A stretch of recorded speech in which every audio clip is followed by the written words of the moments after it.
It's time for questions to the Minister of Agriculture, Environment and Rural Affairs. And we'll start with listed questions. I call Mark Durkin. Question 1. Minister. The River Foyle, as part of the wider Lough Foyle catchment, is subject to the same routine monitoring and assessment of water quality as all other water bodies in Northern Ireland. Reports of pollution are investigated by both the NEEA and the Lochs Agency, with enforcement action undertaken in line with existing policy. The recently approved Environmental Improvement Plan lays out my commitment to improving water quality in Northern Ireland. This draft plan contains a requirement to publish a third cycle river basin management plan for the period 2021 to 2027, taking an integrated approach to the protection, improvement and sustainable use of the water environment. The River Basin Management Plan will contain a programme of measures setting out the actions required to protect and improve all water bodies and will require collective action across government, the public and private sectors and wider society. Although I have had a number of conversations between myself and Infrastructure Minister John O'Dowd, I have not yet met the Minister on this specific issue. As the member will appreciate, there are many areas of concerns in Northern Ireland with regards to water quality and sewage pollution. Mr Durkin. Thank you, Mr Speaker, and thank the Minister for his answer. Also welcome progress of the Minister's Environmental Improvement Plan. Is the Minister aware of how many occasions, or if there are any occasions, where Northern Ireland Water have been prosecuted or fined for the discharge of untreated sewage into the River Foyle or any watercourse for that matter? Minister. Thank the member for his questions. First of all, in terms of the Environmental Improvement Plan, I'm glad that we have got that agreed and it's been published. I run marathons, so sometimes getting things through the executive is a bit more difficult than completing the marathon, but what you do is you train harder and you succeed, and I'm glad that we got it approved. In terms of prosecutions of Northern Ireland Water, as you know that they do occur, but we also have the SORPI regime associated with that, and I'm on the record in relation to the fact that that is not fit for purpose. If the member wants statistics in terms of previous prosecutions by Northern Ireland Environment Agency against Northern Ireland Water, I'm happy to address that in writing or through assembly questions. And thank the Minister for his answers so far. Minister, there's obviously a huge amount of damage in sewage which has been put under the stretch of the River Foyle in particular. So I'm really concerned about the biodiversity impacts of that, but particularly the health risks that that potentially poses as well. Has your department done any inquiries as to what the risk of that is and the scale of that risk as well? Minister. I'm very aware of the impact of sewage pollution upon our rivers, lakes and lochs in Northern Ireland. I don't think it's acceptable for us to be pumping sewage into those water bodies. It needs to be addressed because it has an impact upon our environment. That's why I'll continue to support John O'Dowd in terms of his call for investment in wastewater infrastructure. But we can't continue this situation because damage in our environment is also holding back economic development and house building. In terms of the Lough Foyle and the impact upon that, I'm very aware of the concerns around this. I am assured from public health in terms of the safety of drinking water around this, but let's be clear, the impact upon our environment is severe, not just in the area that you represent, but across Northern Ireland. Galston. Minister, there has been a lot of focus on the farming community when it comes to water pollution in our system. But isn't it the truth that whether it's Lough Foyle, Lough Neagh or any other waterways in Northern Ireland, the executive needs to get its own house in order before pointing the blame at farmers, particularly the Department of Infrastructure and Northern Ireland Water? Minister. So I've been consistently on the record that I'm not into blame game because I don't think that gets us absolutely anywhere. I'm also on the record in terms of the statistics around the causations of poor water quality, and about a quarter of that is due to wastewater infrastructure, and we need to do a lot more in relation to that because whilst farmers are playing the part, Northern Ireland Water needs to step up to the game. Colin Gilbert. Question 2, please, Minister. Minister. Despite the cessation of the Rural Development Programme post-EU exit, I would like to reassure you that my department continues to invest in and support our rural communities through a range of initiatives, including the Tackling Rural Poverty and Social Isolation Programme. Through TRIPSI, my department has invested £54.58 million across a range of initiatives aimed at tackling these issues in rural areas since 2016. This includes the Rural Microcapital Grant Scheme, which launched recently. Grants of £1.5 million have been made to over 900 voluntary and community organisations. In addition, I was pleased to renew our support for rural support. The charity has recently been awarded a 3-year funding contract. Looking ahead, as the TRIPSI framework has been in place for over 8 years, my department commissioned an independent review which is examining how effectively it has been implemented. The review is engaging with a range of stakeholders, including public authorities and rural community organisations, in relation to addressing poverty and social isolation in rural areas. This review is due to report back in early 2025. The review will help inform DAERA's future policy direction, building on the collaboration and partnership working which underpins TRIPSI. It will reflect that all departments have responsibility for exercising their functions in both rural and urban areas, and I plan to develop consultation on a new evidence-based rural policy next year. Mr. Gilder, Well, and thank you, Minister, for your answer. And just, Minister, to advise, and I'm sure you're aware, I am hosting some of the Rural Support Network groups here on the 11th of November, and I'd very much like to invite you along to that. And Minister, what steps will you be taking then to engage local communities and stakeholders in ensuring that future financial support for tackling rural poverty and social isolation is targeted effectively at those most in need? Thank you. Minister. I thank the member for his question. I think it's absolutely key we do that consultation and engagement, so whatever we're doing going forward is actually fit for purpose. With regards to the future rural affairs policy, I'm meeting with officials again on that next Monday, and what I'm doing the next day is engaging in a process of co-design with practitioners from community development in rural areas. I think it's absolutely key that we do that and we target this to those most in need, but we also shape the policy direction going forward in conjunction with local communities. And I'm very happy to consider the invite that you've outlined, but also engage with communities around this, because we need to ensure that policy works for people in rural areas. Just McNulty. Carla, thank the Minister for his answers thus far. Can the Minister clarify if he plans to impose cuts to the level of funding for individuals tackling rural poverty and social isolation schemes, or to reduce the number of TRIPSI schemes available? Minister. What I'm doing is I'm working with the Finance Minister to roll out funding support to people, and I've made a bid in recent funding support for further support through TRIPSI. So I'm not for the want of wanting to try to roll out funding to people. We're in the financial situation we're in, but I'm lobbying hard on behalf of rural communities and the support that they need. David Honeyford. Mr. Speaker, question 3. Minister. I've written to the Secretary of State for Environment, Food and Rural Affairs on a number of occasions, expressing my deep concerns about the future for the earmarked agricultural budget, with the current funding package coming to a conclusion at the end of March next year. I've stressed to him that any future settlement should, as an absolute minimum, maintain the current budget allocation uplifted for inflation to allow for delivery of my department's policy objectives and ambitions. Most recently, we discussed this in person at the Interministerial Group for Environment, Food and Rural Affairs in London on the 16th of September, and following that meeting I wrote again to stress the importance of receiving early clarity on future earmarked agricultural support funding for next year and beyond. In my letter, I also highlighted the significant contribution that the agriculture sector in Northern Ireland makes to UK food security. I have also stressed to the Secretaries of State for Northern Ireland and also Environment, Food and Rural Affairs the need for funding decisions to reflect the importance of a just transition, and also made the case that there should be separate, specific and additional capital fund to support this just transition in agriculture. My department is engaging with the Department of Finance on raising this with Treasury as part of broader budgetary processes. Mr. Honeyford. Thank you, Mr. Speaker, and thank you, Minister, for his response. Can I ask how the current funding will be used to support farmers through a just transition towards a more sustainable agricultural sector? Thank the member for his question, and it's absolutely key. I'm committed to setting up a just transition fund for agriculture in the months ahead, but at first I need clarity from the UK Government on the level of funding being made available in the years ahead.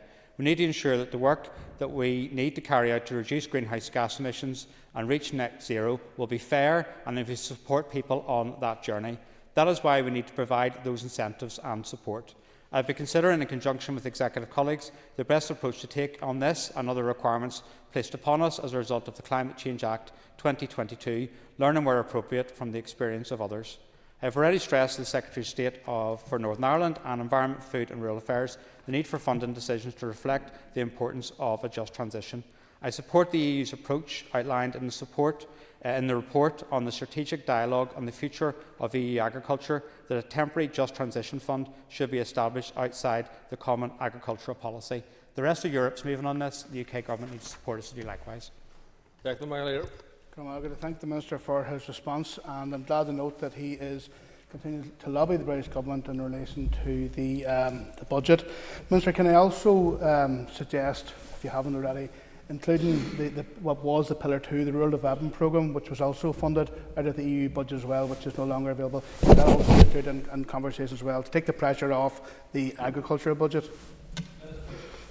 I thank the member for his question. He touches upon a really key issue, and it's something that I think has been forgotten by far too many people in Northern Ireland, which is the loss of that rural development funding to Northern Ireland. A lot of promises were made during Brexit, and very few were fulfilled. And one of the issues is in terms of rural support in our communities. And it's something I'll lobby hard to the UK Government around support around this, because we shouldn't lose sight of the benefits that give to our communities and the need for that funding to come back to Northern Ireland and to come back into those communities. William Irwin. And can I thank the Minister for his answer so far? And the Minister will be aware that farm incomes fell by 46% in 2023-24 year, and indeed basic farm payments are vital for the viability of many farms. And can I indeed congratulate his department on getting basic farm payments out on the 1st of September. One of the only regions in the UK to do that, and that has to commend it. Please. Will the Minister undertake to raise the issue with the Government at Westminster for an inflationary increase to direct payments to farmers, given that the inflation in recent years to direct payments has reduced in real terms the amount of money that the farmers receive? Minister. I agree with the member. An analysis undertaken by my department finds that in real terms, using the Consumer Prices Index, £330 million in 2020, when the UK left the EU, would be approximately £390 million at the end of 2023. So we need to ensure that future payments are indexed in line with inflation. I'm glad to see that the basic farm payments went out last month. That follows progress in previous year around this. It's important we get the support out to people so we can support the agri-food business in Northern Ireland. I call Duke Biddy. Question 4, please. A minute. Mr Speaker, with your permission, I would like to answer questions 4 and 14 together. My department created the Pause for Thought multi-agency group in 2020 to coordinate the actions of relevant statutory agencies here in order to disrupt the trafficking of low-welfare pups. The group comprises of representatives from the police, HMRC, local councils, Belfast Harbour Police, ferry companies and officials from my department. Through this group, it has been possible to target individuals who are known to be moving consignments of low-welfare pups to Great Britain through ferry terminals. This joined-up working has resulted in a significant number of seizures of pups and criminal convictions of those involved. In addition to the targeted checks, follow-up activity is carried out to identify potential illegal breeding sites. As well as pups that have been legally bred in Northern Ireland, my department and its partner agencies remain aware that pups are also being moved illegally from unlicensed breeding establishments in the Republic of Ireland into domestic premises in Northern Ireland. There is therefore regular liaison between DAERA officials and DAFM, which is the Department of Agriculture, Food and Marine, counterparts to consider the detection of illegal trading of pups in both jurisdictions. A Pause for Thought public-facing awareness campaign is ongoing to highlight the role everyone has to play in tackling puppy smuggling. Increased communications are planned in the lead up to Christmas, a time when there is unusually an increased demand in a bid to raise awareness of the abhorrent illegal trade and ensure that potential owners source pups responsibly. Mr Biddy. Thank you, Minister. And it's good that you've recognised the fact that there is a trade coming from the Irish Republic into Northern Ireland and then onwards to Great Britain. Lucy's Law, which is already in parts of the United Kingdom and England, is having a real dent on puppy and kitten trafficking. And I know the Minister said he was going to look into Lucy's Law. Could you give us an update on whether or not that's something we're going to look at in the future? Minister. Thank the member for his question. This is really an abhorrent trade. I was up in Larne a few weeks ago seeing the work that this multi-agency approach is doing, and some of the stuff that I heard is really shocking. A story of pups attempted to be smuggled through the port, hidden under garden waste. Like, this is wrong, and the public need to be aware of this occurring and ensure that we have awareness that no one ever participates in this or facilitates it, because it's absolutely despicable. In terms of Lucy's Law, I've given a commitment to bring forward that legislation, so I will be doing it. I think it's really, really key that we bring forward this legislation. But what more, I'm engaging with animal welfare stakeholders in the short time ahead just to discuss the wider issue of animal welfare and what else we can do around this. And one of the key issues that will affect what I can do to tackle animal cruelty is the budget settlement I get for next year, because I need resources in terms of staff to bring forward legislation, whether it's secondary legislation or primary legislation, to deal with this issue, because this is a stain on our society that this is occurring. Danny Donnelly. Mr Speaker, and thank the Minister so far for his answers. Always very happy to hear the Minister going to Larne. Could the Minister give any further details about the impact of these actions and what that is having on this cruel trade? Minister. It was good to be in Larne, and it was a very warm welcome. And I must say I really commend the work that's been done in terms of multi-agency around this. And this is an example of what we can and should do when we're dealing with issues around this. It's absolutely critical. What I've seen around this is that there's a real deterrent effect as a result of the work that's been undertaken, and also has given us the information for HMRC, especially to follow up and be able to take the actions around this, and that has proven extremely effective. So I would encourage more people want more information about this or want publicity materials to share, to contact me and I can provide that. Nicola Brogan. Thank the Minister for his answer so far. Can the Minister outline the role that the Pause for Thought multi-agency group will play in coordinating efforts between stakeholders to address different animal welfare issues? Minister. So this is absolutely key, because what's doing it sharing intelligence, but it's also sharing the ways to promote the efforts that they're making around this. And this is where I want to engage with animal welfare stakeholders to see how much more we can bring them on board to what we're doing around this, because together we need to be able to work to tackle these issues. And it's not just this issue in terms of puppy smuggling, there's a number of other issues we need to work together on. So, and as I said, the key issue is what funding I can get to be able to support this over the time ahead. Nick Balthelson. Thank you, Mr Speaker. Question 5, please. Minister. My intention to introduce a dilapidation bill to the Assembly in the autumn term of this current sitting, subject, of course, to the agreement of my executive colleagues. The proposed bill will provide councils with a modern and fit-for-purpose regime, including a clear toolkit of powers to tackle dilapidated buildings and neglected sites, including a series of notices, offences, penalties and appeals. Powers would be similar to those available to local authorities in other parts of the UK, where low-level dilapidation can be dealt with at a much early stage. In conclusion, and before your supplementary, I'm very keen to see this happening. It's nearly ready to go, and this is something I called for before I took up ministerial office, so you can be assured that I want to see it happen. Mr Matheson. And thank the Minister for his answer, and that is a very welcome update. It's an issue that is causing a lot of difficulties for constituents in Strangford that I am dealing with, and one such scenario is when the owner of the dilapidated property can't be identified.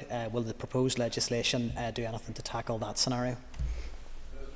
The intended powers would enable councils to act in the absence of an identified owner by extending the range of persons on whom notice could be served to include any person with an interest in any neglected site, such as an owner, occupier, a person with a charge over the land or other financial interest in it, or a person who has had responsibility for the management or the maintenance of the land. In such a scenario where an owner could not be established, a council will still be able to take action by serving a notice on an interested person. And I think this is what's key about this legislation, because often it's hard to get hold of whoever's responsible for it, and the impact that even just one dilapidated building can have in a neighbourhood can be quite significant, and it's something that was really key that we can get this legislation through, so it's nearly ready to go. Thank you, Mr Speaker. Minister, there are a number of gradually dilapidating buildings in the middle of Belfast that have historic and very significant economic impact. One of them is Crumlin Road Courthouse, but there's a particular issue in the Cathedral Quarter with what is known as the Tribeca Quarter. Now, some of the provisions of this bill would sound like they would directly relate to that, but will you work with your colleagues, particularly the Communities Minister, to see what can be done to tackle the scourge of dereliction, including right in the heart of the city of Belfast? Minister. I will work with anyone to deal with any issues in society around this, and I'm meeting with Belfast City Council later this week, and it's obviously something that's on their agenda as well. And the strength of the executive is how we work together on these issues. This is particularly in relation to dilapidation powers. Council have significant responsibilities around this, and I think it's important that they step up around this. But I'm prepared to work with them, and if you want to meet around this, I'm happy to discuss around these issues as well. Trevor Clark. Thank you very much, Minister, for your responses so far. In your response, my question is, I suppose, given all of those things in terms of identifying owners, and I think we all agree that some of these buildings are a scourge in our communities, but is there any respect given to those who own them in terms of the financial difficulties they may have in terms of bringing those back into use? Or are you going to bring any finances to those individuals to actually bring those buildings back into use? Minister. So I understand that issue. It probably extends a wee bit beyond this bill. Largely we sit within the Department of Communities and your colleague Gordon Lyons. I'm happy to work with Gordon on this, see what we can help, but also district councils, because together, often it's the case that smaller amounts of money can help towards the regeneration of local communities. We already do work together in relation to regeneration, and obviously there's opportunities to go forward on this, and I'm happy to speak to the member if there's any particular areas in his local constituency that together with communities and local councils we can help regenerate those local areas and deal with that dilapidation. Kate Nigel. Question 6, please. Minister. Increasing the area of forest and woodlands is a key challenge and focus for my department. More woodlands provide greater opportunity to capture carbon, improve water quality, enhance our environment and important habitats, extend outdoor access for health and well-being benefits for our people, as well as providing rural employment and contributing to the local economy. The Climate Action Plan will take forward DAERA's Aforestation commitments in line with its legislative obligations for a balanced pathway to net zero emissions by 2050. Given the cross-cutting nature of the Climate Action Plan, the draft will need to be approved by the Executive prior to its publication for consultation. However, I am determined that the draft will be published for consultation as soon as possible, and have met other ministers to expedite the Climate Action Plan development. My department is continuing to support woodland creation under its Forests for Our Future programme to establish 9,000 hectares of new woodland by 2030. To date, almost 2,000 hectares of new woodland have been planted since the launch of the programme in 2020. However, there needs to be a significant increase in annual planting rates to meet this challenging target. I am pleased to have opened the 2024 Forest Expansion Scheme application period in September, and I intend to open a small woodland grant scheme for applications in the forthcoming weeks. Ms Nigel. Thank you, and I thank the Minister for his detailed response. I know he shares the same passion for this as I do. In his assessment, is he able to say how critical the plans are for afforestation in meeting the challenges of the climate and biodiversity crises? Minister. The issue of tree planting is absolutely critical. Northern Ireland's woodland cover is low. It's 8.6 of land area compared to other UK countries, and the Republic of Ireland is extremely low. In many cases, we are one of the lowest areas of afforestation in Western Europe. So we need to take action on this, and I see a lot of thirst and ambition to do that. One of the challenges is in terms of land use, and that's something I'm exploring within my department, how we can tackle that issue. All woodlands are important for biodiversity, but many are small and fragmented across the landscape. Tree planting to extend forest areas and to join up woodlands at landscape scale to create habitat networks will contribute to environmental resilience, provide new and more diverse habitat and support wildlife. And that's hopefully something that everyone can get on board with. John Stewart. My department is currently working to compile results and work through the process to release the 2024 annual bathing water classification. As the results are in official statistics and subject to pre-release to the Official Statistics Order Northern Ireland 2009, I cannot comment further at this point. I hope to be able to release the results during the autumn period, and I will ensure that these are published promptly and all members are made aware of them. Mr. Stewart.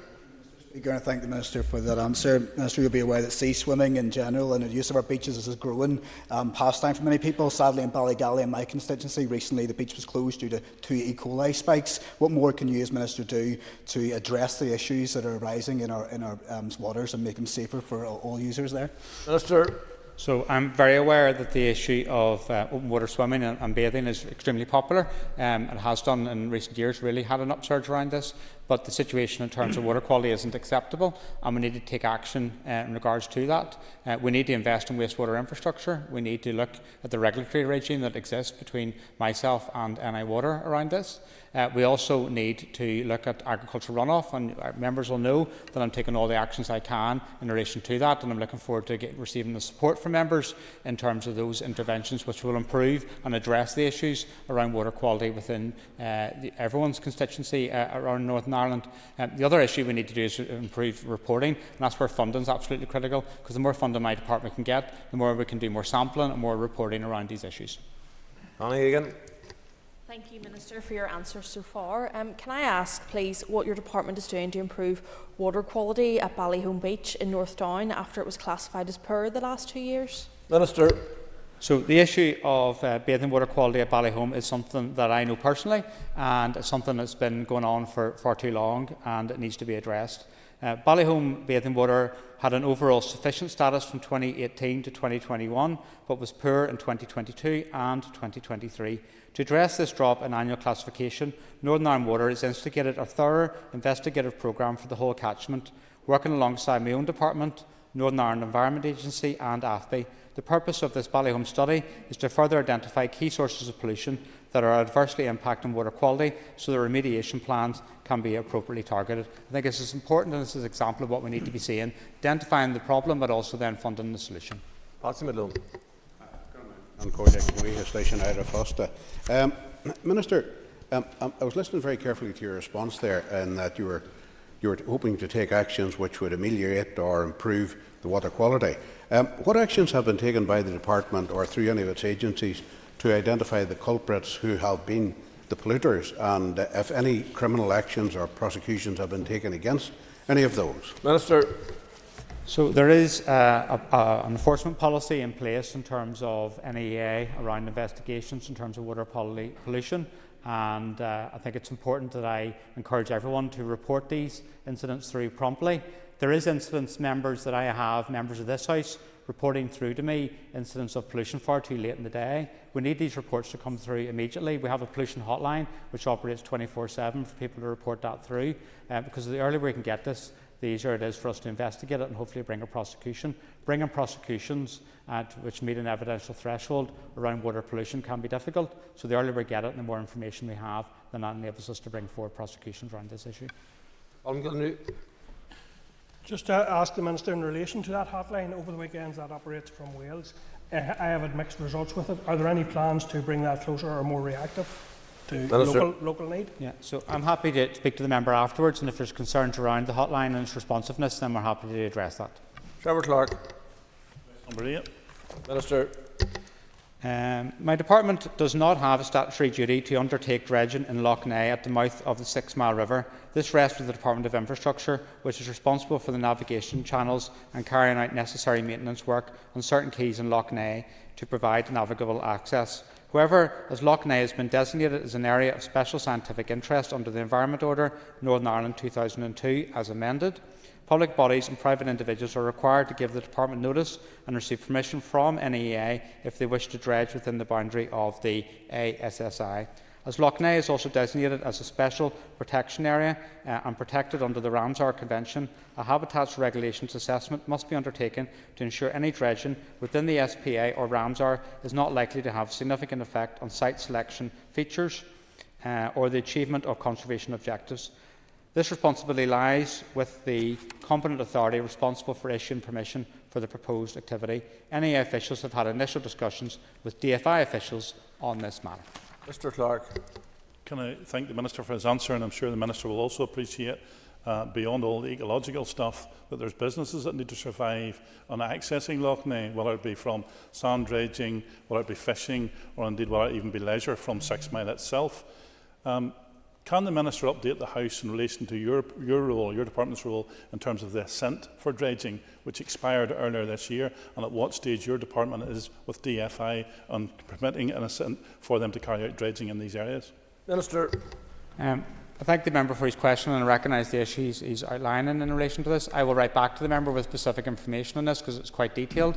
I think it's important we recognise the importance to protect our environment, but also recognising the issues you're outlining in terms of, for example, leisure activities and how that's being inhibited. So if it's happy, I'll write back to the member, and if the member wants to meet with me around it, I'm happy to do that. Blair. Thank you, Mr. Speaker, and thank the Minister for the answer so far. I'm grateful for his interest in the rivers that flow into Lough Neagh and their tributaries, and these, of course, include the 6 Mile River. Can I ask him if his engagement with stakeholders in this regard is continuing and will continue? Briefly, Minister. I've had significant engagement with stakeholders and most recently with the Antrim and District anglers. Thank you. We move to topical questions, and I call Patsy McGlone. Can I ask the Minister, the 2020 report on the review of the implementation of the Rural Needs Act 2016, can the Minister update on progress by his department on that report, please? So that has been undertaken. It has came across my desk. We're also been writing out to departments to see if there's any other bodies that want to designate under this. I'm also taking on a review of rural affairs policy, and I would ideally like to be able to review the Act to give it more teeth, but I also need the resources to do that, and that's something I'll consider within this mandate. Mr. McGlone. Thank you, Minister. Minister, you'll be aware from the report itself in 2020 that there were 25 recommendations. 18 of those applied specifically to DAERA and one of those to AFBI.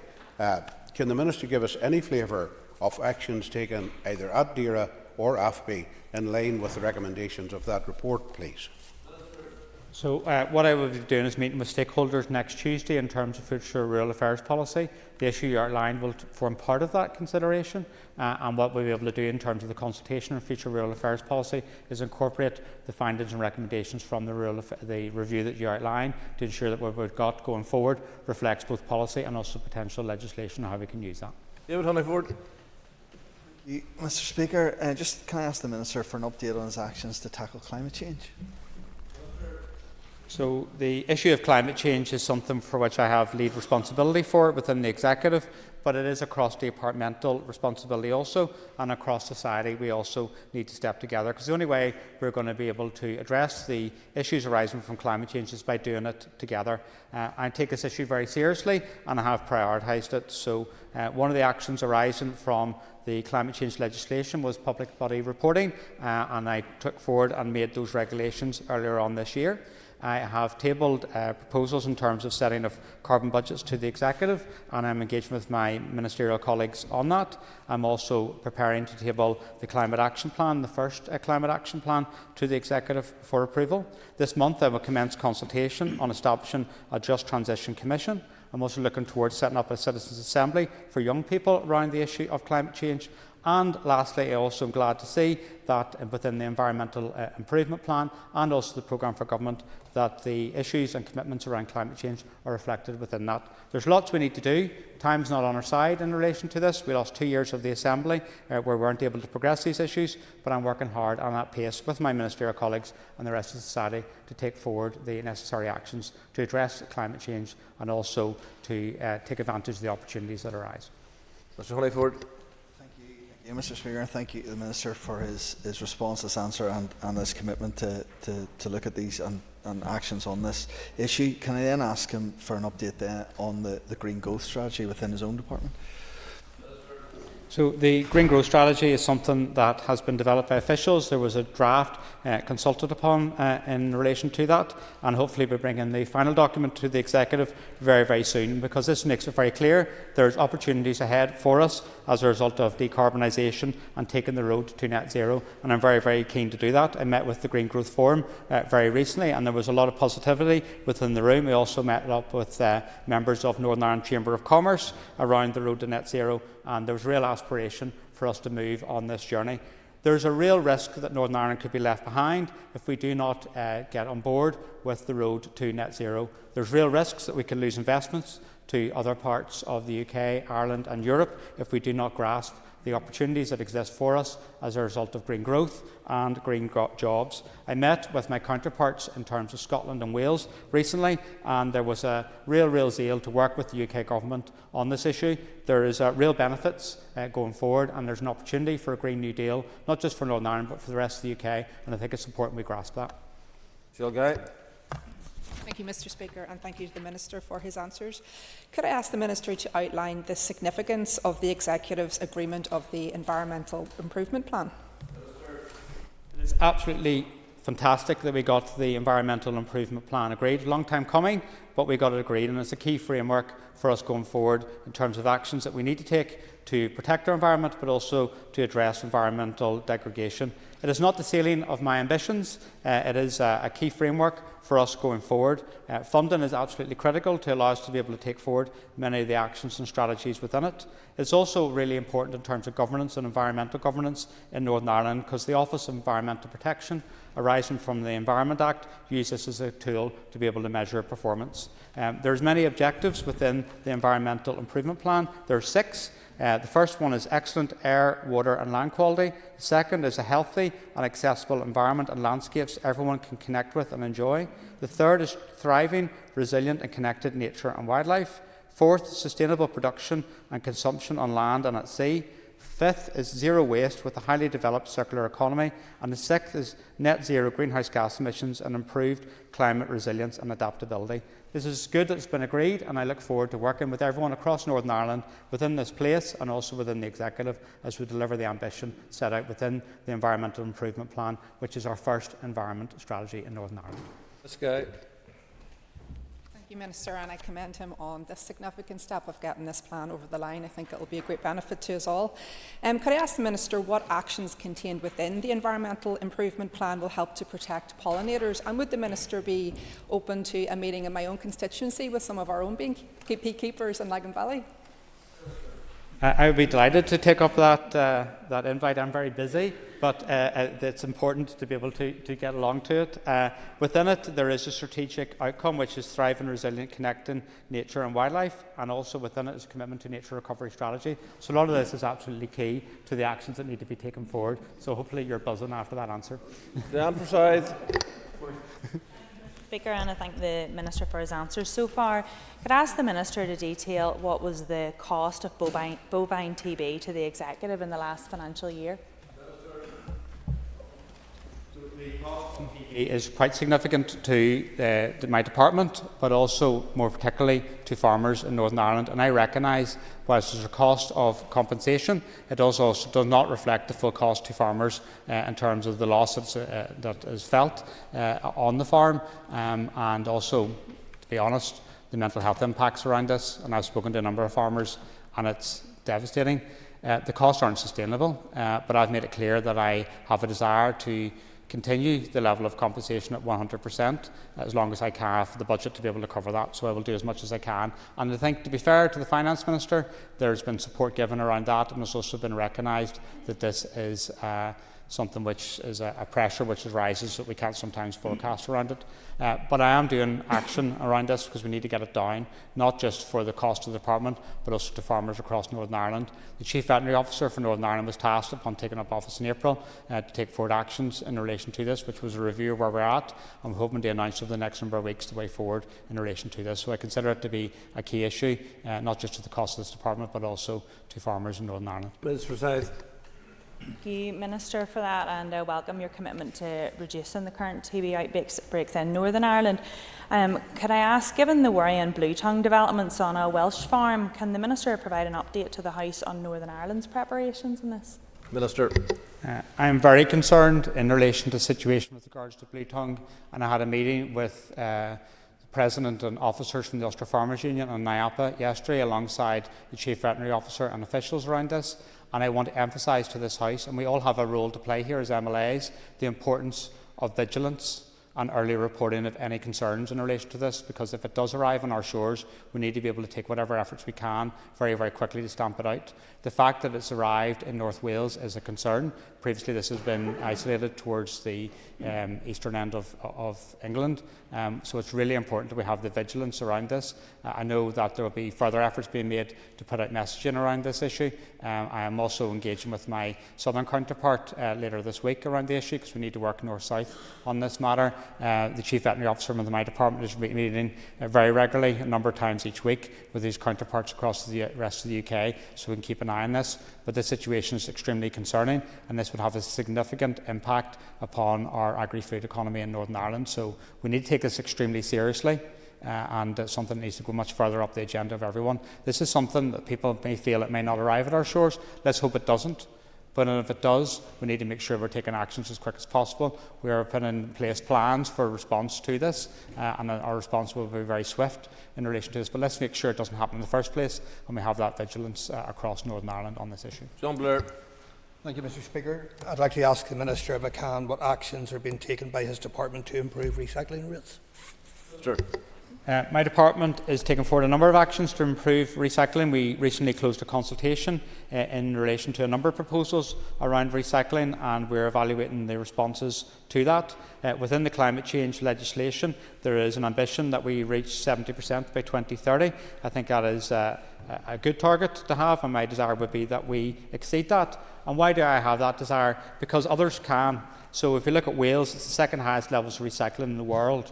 So let's not have Wales outshining us in relation to this. There's benefits not just for our environment, but also for district councils in terms of the costs of waste management in Northern Ireland. So I've got real ambition around this. I hope to get over to Wales to see what they're doing that's allowed them to get to the situation in terms of high levels of recycling. And we should not have a situation where we just consider it inevitable that we're sending the same volumes of waste, whether to landfill or incineration. We need to drive that down and need to drive up recycling levels in Northern Ireland. Mr. Blair.